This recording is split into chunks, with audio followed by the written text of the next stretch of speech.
Tonight feels like the right night to bring something really cool back from the dead.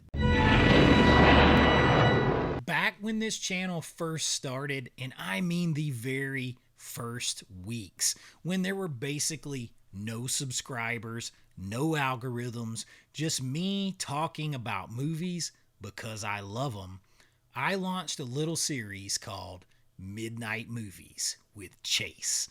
And honestly, it kind of got lost in the shuffle. Not because I didn't believe in it, not because people didn't like it, but because the channel was still finding its audience. Well, now that the AVA pop culture family has grown and the video store is officially open, it's time to bring it back. Bigger, better, and exactly the way it was meant to be. So welcome back to Midnight Movies with Chase. So what were Midnight Movies? To understand this series, you have to understand midnight movies. Before streaming, before on demand, before you could just click on something at 2 a.m., there were midnight movies. In the 70s and 80s particularly, theaters would run certain films only late at night, usually on Fridays and Saturdays, for audiences who wanted something weirder, darker, stranger, or just more offbeat than the mainstream. Those weren't usually big studio hits. They were cult films, exploitation films, underground horror, B-movies, sci-fi oddities, grindhouse specials, legends like that. Movies we're talking about like The Warriors. Movies we're talking about like The Warriors, where you have Walter Hill directing this epic film that ended up causing so much chaos that people fought over this film and it had to be pulled from the theaters because two people were tragically lost over this.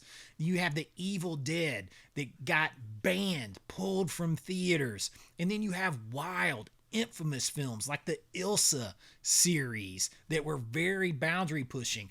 Or you have over-the-top horror like Stuart Gordon's From Beyond and Reanimator. All those films fit in the midnight movie umbrella. And that is what this series is all about. Midnight Movies with Chase is going to explore that crazy world. Every episode will spotlight a film that feels like it belongs in that midnight slot in some kind of old theater somewhere out of the way, spooky, creepy, or maybe in your basement on VHS. Sometimes it'll be a big cult classic, sometimes a grindhouse oddity, sometimes a horror movie that pushed past the boundaries. Sometimes it just might be a B movie that hits all the right notes. The only rule is that it has to be something you'd watch after midnight. So now it is time to turn the lights off, get rid of any interruptions, put your phone down, get your snacks ready, and let's kick off this relaunch of Midnight Movies with Chase. We're actually going to look back before going forward at the very first episode I ever did for this series. Back when the channel was brand new and I was brand new at doing this. Tonight's film is one that absolutely fits the midnight movie vibe in its own unique way. It is Elvira, Mistress of the Dark. So tonight, let's rewind and look back at where this series began with some new additions to an old classic and get ready for where it's gonna go. Turn the lights down, let the neon glow, and welcome back to Midnight Movies with Chase. Hey everybody, it's Chase with AV Pop Culture, and tonight I'm coming to you with a little something different. Tonight we start our new weekly Saturday night series of Midnight Movies. We're going to check out all of those great midnight movies that you know and some that you don't. So Come with me, a little chase, AV pop culture after hours. Pour yourself a drink, pop that tape in. I got you. Let's go do this.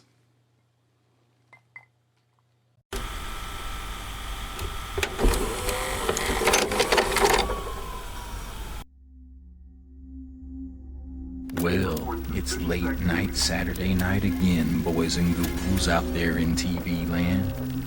It's almost the witching hour. Time when the veil between this world and the spirit world is its thinnest. It's a time for monsters, a time for mischief, and a time for the Midnight Movie with Chase here at AV Pop Culture. All right, so as I said, this is going to be a new weekly series here. We are going to do midnight movies. Now, if you don't know what midnight movies are, they're the old type of movies that you would have seen at like a midnight screening somewhere back in the day, an old drive-in, an old movie theater, either in a small town or a big city, those that were open all night.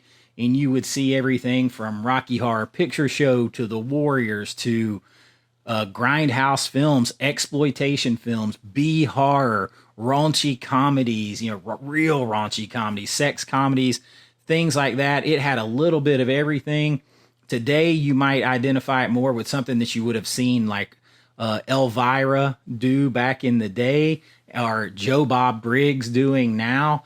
It's kind of got that feel to it, but we're going to take it a little step further with some things that maybe you haven't seen, and definitely some things you have, but we're going to have a lot of fun talking about these movies and highlighting them each week. And I cannot think of a better one to start with than with the icon of this herself. We are going to start with the Arrow release of Elvira, Mistress of the Dark.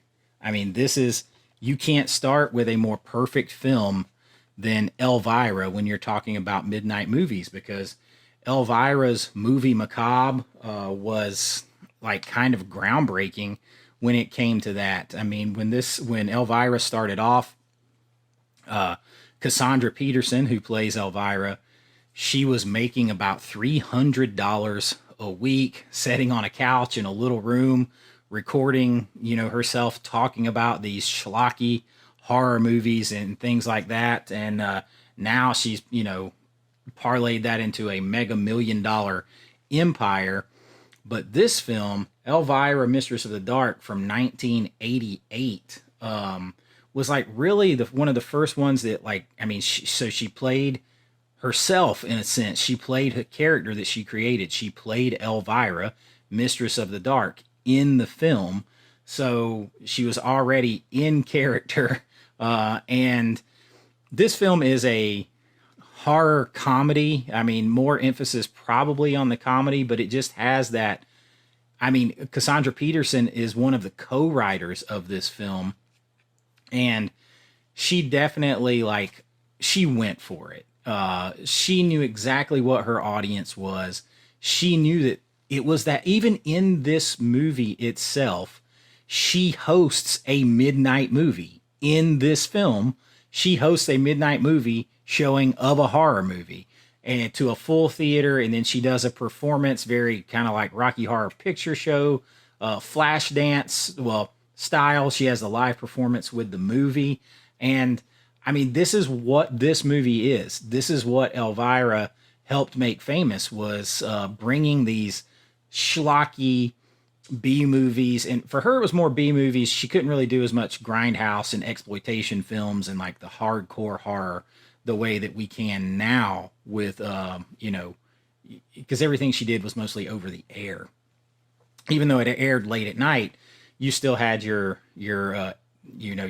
standards that you had to go by, and you couldn't do a lot of things. Well, on here we have YouTube standards to go by, but we're going to push what we can push when we're talking about these films. I'm going to show you what I can show you.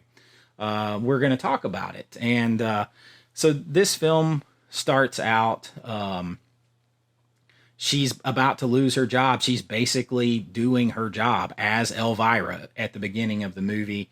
And she needs $50,000 to go and start a new headliner show in Las Vegas. And she's about to get fired. She's dead broke. And suddenly, Deus Ex Machina style, she gets a messenger come and say, "Oh, your aunt has died, and you have to go to Massachusetts from California for the reading of the will." And so she's dreaming of fortune and prizes. And there's like this little aside. I mean, it's totally B movie. Like it's totally aside into her imagination where it opens up and it's like The Price is Right. You've won a brand new Jeep Wrangler, and things like that. And she's imagining all this stuff because she wants this money. So she's imagining she hit the jackpot. She takes off cross country, leaving a trail of woe in her rear view mirror as she goes. She just kind of wreaks havoc and causes disturbances wherever she goes. And she heads across country and she gets to this town in Massachusetts that is very, well, let's say it's not very midnight movie, to say the least. It's very, very puritanical. It is puritanicals being nice. They have picnics about morals, and I mean, they don't let anybody do anything. The biggest trouble you can get into is going to the bowling alley. The movie theater, until she gets there, is only allowed to show G-rated films, and she has this great quote. She's like, "There's nothing wrong with G-rated films, as long as there's a lot of sex and violence." I mean, she is her, and if you ever like met her in person, like she just has those vibes. And so she comes to town in her, I believe it's a T-Bird that was customized. I believe they spent like $7,000 or $2,500 on like a T-Bird for her to drive, and then it was like $7,500 to really, pimp it out, so to speak, spruce it up to make it look like her, car that Elvira, Mistress of the Dark, would drive. And sort of that heavy metal goth, vibe, horror vibe. And, she drives that into town. So immediately she's on everybody's radar. And the town leadership, they want her out of town on the first thing smoking. They want her right back out of town. And of course, all the teenage boys are in love with her immediately because she's Elvira and she's bursting out of her top. Her dress is cut up to her pelvis there, and doesn't leave a lot to imagination. So of course, all of these boys are paying attention to Elvira. And she uses it to her advantage. She has them help rebuild this house because, unfortunately, she doesn't get the money. So she gets a house and a cookbook and a dog. And, she's a little disappointed by that. And she's going to try to sell her house. And in the meantime, she's having a hard time selling it. The town's trying to run her out of town on a rail, and she just, she doesn't really know what to do. But no matter what she does, she's always so like just bombastic with everything because she's Elvira. So this movie has a little bit of everything because as it progresses in the plot, she finds out her uncle is basically like a warlock wannabe demon of some sort. And he wants, the cookbook's not a cookbook, it's a spell book. And he wants it to basically like gain the powers of hell and in the world, so to speak. So she ends up having to try to stop him. And, it's wackiness ensues. She finds out the dog is like a familiar. She finds out her lineage is as of a witch. And that leads her to almost get burned at the stake because in order to get even with the townspeople, she casts a little spell. Now she already inadvertently casts one spell that gives you one of the best set of practical effects in the film, like creature effects. She cooks up a casserole for this guy that she's trying to seduce, who's like oblivious. She cooks up a casserole for him out of the spell book, and instead of a casserole, she gets this demon, this little creature that comes out and is trying to eat them. And it is a great bit of practical effects creatures, and it's definitely low budget practical effects, 80s practical effects, and I love that. That's part of what makes for a good midnight movie. You're not going to have a lot of good midnight movies that have just tons of like CGI, in my opinion. That's not what you're looking for. You're looking for something that has, charm to it, something that you can gross out and kind of throw your popcorn and laugh with your friends, because midnight movies to me are experienced best in one of two ways. You either are in your house on your couch in a dark room with a couple of people, and it's you're watching a really scary midnight movie that way, or you are all loud and laughing and cutting up and having fun watching a silly, movie or any kind, film. You're just having fun and being loud with it. But honestly, the best way to experience a midnight movie is still in the theater with an audience. So like I will get sometimes, I'll watch midnight movies by myself. It's not quite the same. So, watch them with somebody. Watch them with a couple of people. But we break down what's in this movie. I'm not going to give away like the total ending of the film, but we watch what's in this movie, and you have things like Elvira literally breaks open a chained fence with her boobs. She sticks her tits in between this padlocked and chained gate from in a graveyard when she's trying to get away from her demon uncle, and she can't pull it apart, so she sticks the girls in there and pops it apart. That's B movie gold.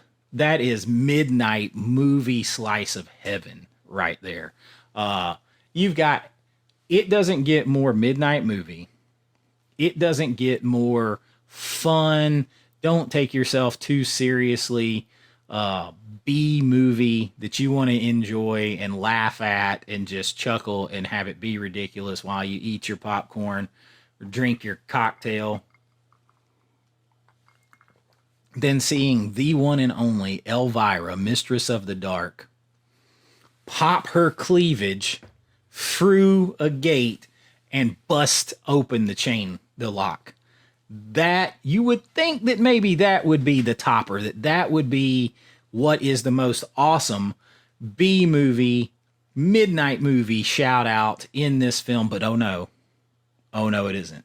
It's not the practical effect of a demon casserole coming to life either. It is not that.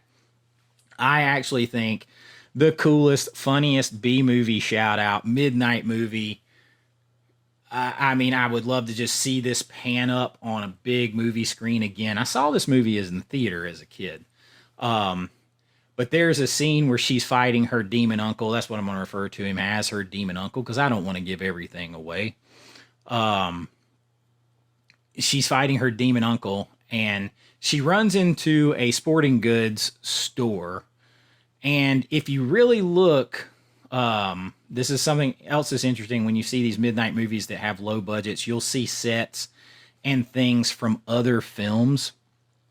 Well, a lot of this Puritan town is the little square in Universal Studios. The same one where Back to the Future was filmed, Lost Boys, Monster Squad, all that little town is used again and again and again and again, especially when the budget's running low, or you need to portray a small town. Well, it's used here. And there's a big opening sequence. You can see they're actually having workers work on the church, which is also the clock tower in Back to the Future. And it's like, okay, we're covering this. This wasn't in Gremlins. This wasn't in Back to the Future. This wasn't in Monster Squad. No, no, no, no, no. Don't look at that. Look at this. This is now a little town in Massachusetts. Great, great Hollywood stuff there. But she is over there diving into a sporting goods store somewhere around where the Burger King would have been in Monster Squad and on the square. And she comes out and suddenly, and this is what's so great about movies like this, in the midnight movies, she's fully dressed when she goes into this store, and 10 seconds later, as the uncle is still walking chasing her, 10 seconds later she comes back out. There's this huge iconic like slow motion pan up of her, and she has this big rocket launcher machine gun. She has changed clothes. Now her dress is like a skirt bathing suit bottom. She's popping out even more. She's got like commando style war paint on her, and she's got that strap, and it is purposely between her boobs, and they're popping out even more, and she's got that gun cocked, and it's this pan up, and it shows her there very commando style.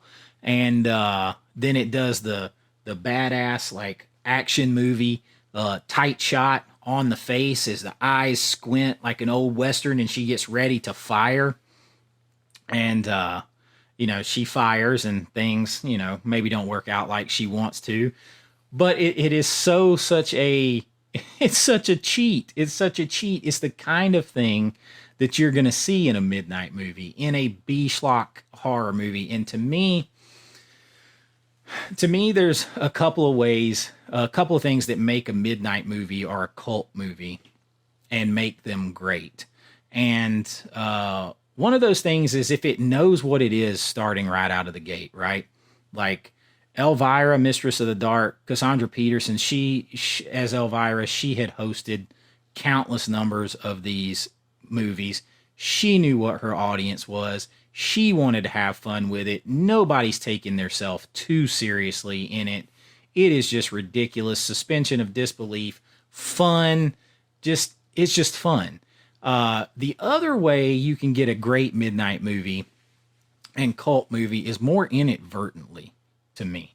And that's when you get a film, and we may end up doing a couple of these films, a film like Showgirls or The Warriors, where it kind of starts out, it's taking itself absolutely seriously.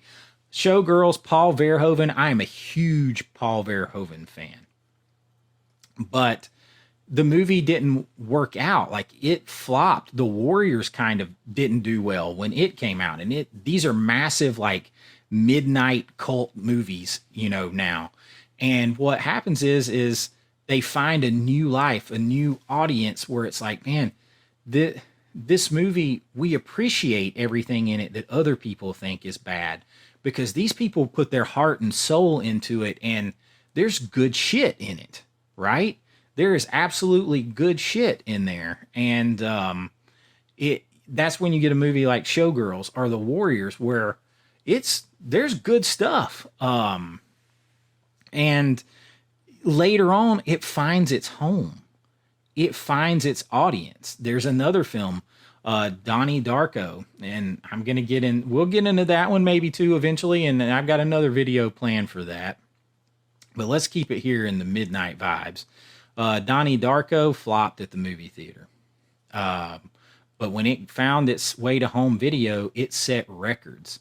Over $25 million in sales, which was unheard of at the time.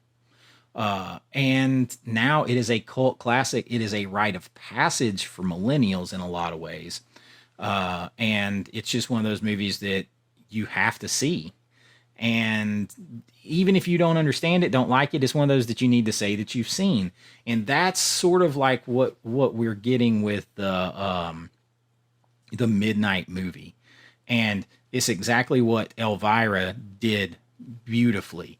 It's one of those things where even if you don't follow horror, if you don't like if you think you don't like midnight movies, you like very highbrow, uh, you know, it's one of those things where you still know who Elvira is.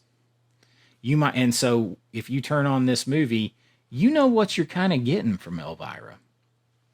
And that makes her and this movie a perfect film for a midnight movie type viewing. And it's a lot of fun. And you got the sex appeal. All right. What are the key ingredients for a midnight movie? In my opinion, you need to have some kind of combination of these things. You need to have horror. You need to have raunchy sex comedy. You need to have good practical effects if you have horror. You need to have sexy ladies and guys if they are doing anything. Most of the time, you're going to want some kind of gratuitous nudity and violence in there. Even Elvira, she makes that joke. There's nothing wrong with G-rated movies as long as there's lots of sex and violence. She knows what her audience is. It's a midnight movie. You're going to need those things. These are the kind of elements you want. You want a little action, maybe a little grittiness, or on the other end, complete ridiculousness. You want sometimes these movies to be grindhousey and exploitive, very exploitation films.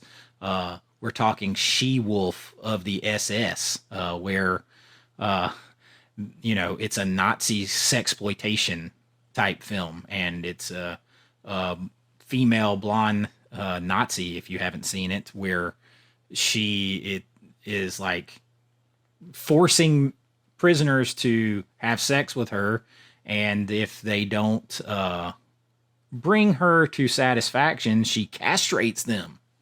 I mean, it doesn't get more exploitation than that. I think there's an uncensored cut of that floating around out there somewhere by Anchor Bay.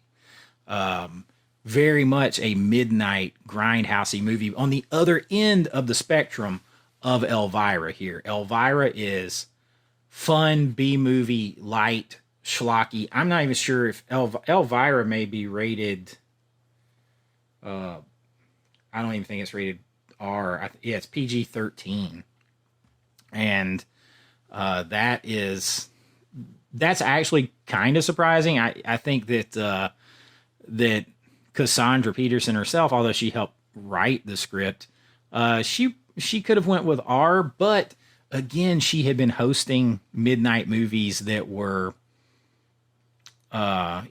just more like old classics, old sci-fi. That's something else that can be a midnight movie, an old sci-fi film.